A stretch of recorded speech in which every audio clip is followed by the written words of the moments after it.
Madam President, I want to thank Senator Kirk and Senator Tester for their outstanding work on this appropriations bill, Senator Murray for her cooperation and help on caregivers and so many programs in the committee, Senator Collins on their work on MilCon, and I want to encourage all my fellow members of the Senate to vote favorably on this legislation when it comes before us later today.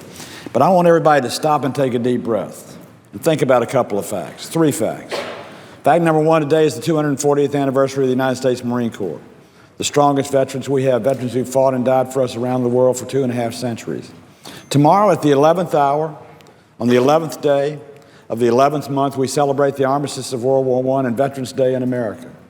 And today on the floor of the United States Senate, we're fixing some problems that have confronted our veterans for the better part of the last 10 years. As the members of the committee who are on the floor know, the VA literally almost collapsed 2 years ago. Health services in Phoenix, Arizona were a disaster. People were cheating on appointments and shortening veterans' times, all to make themselves look better. VA had a reputation of being the worst agency in the federal government. Now, I don't take credit for it as chairman, but I'll tell you what your committee has done. Members like Senator Tester and Senator Murray, we decided instead of complaining about people, instead of putting targets on the wall and saying they're the problem, we decided to try and be part of the solution. And I want to recite for you for just a second what's happened in the last 10 months. Number 1, we passed the Clay Hunt suicide prevention bill, and this bill funds it for reduction in suicide. Today, 22 veterans a day commit suicide. We want that reduced to a perfect score of 0 at some point in time. But you only do that by investing funds, hiring the psychiatrist, and making the commitment. This United States Senate and the United States House have done so. We had an overrun of $1,428 million, more I can even count to, the Denver hospital the VA was trying to build. They were 13 years into construction and not even half finished. This committee said that will not stand. We passed legislation to complete the funding by taking the money out of VA without additional appropriations from the Congress. And more importantly, we got the VA out of the construction business. We said, you guys are supposed to take care of the health of our veterans, not... The majority time has expired, Senator.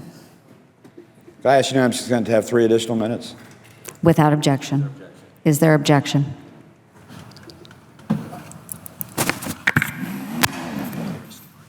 I just need about a minute, Johnny. You can have, or sorry, Senator from Georgia, you can have everything, but just give me 1 minute. How much time is left, Mr. President? Approximately 2.5 minutes, Senator. Well, let me just give you the closing, and I'll leave out all the juicy parts for later on. We'll talk about those in the press release. The story that should be written about this appropriation bill is we are not letting our veterans down. We are uplifting our veterans. We're seeing to it they get what they deserve. We're seeing to it the problems that we have seen illustrated on the papers of the United States of America are being fixed.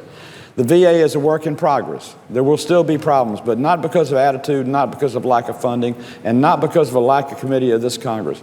We're going to do what our veterans did for us. We're going to stand ground, we're going to take the hill, we're going to hold the hill, and we're going to see to it those who fought and died for the United States of America are rewarded not only for themselves, for their health care, but their retirement benefits and their loved ones as well. I commend Senator Tester on what he's done, Senator Kirk on what he's done, and all the other members of the committee, and I yield back the balance of the time to the distinguished senator from Montana who can call me Johnny anytime he wants to.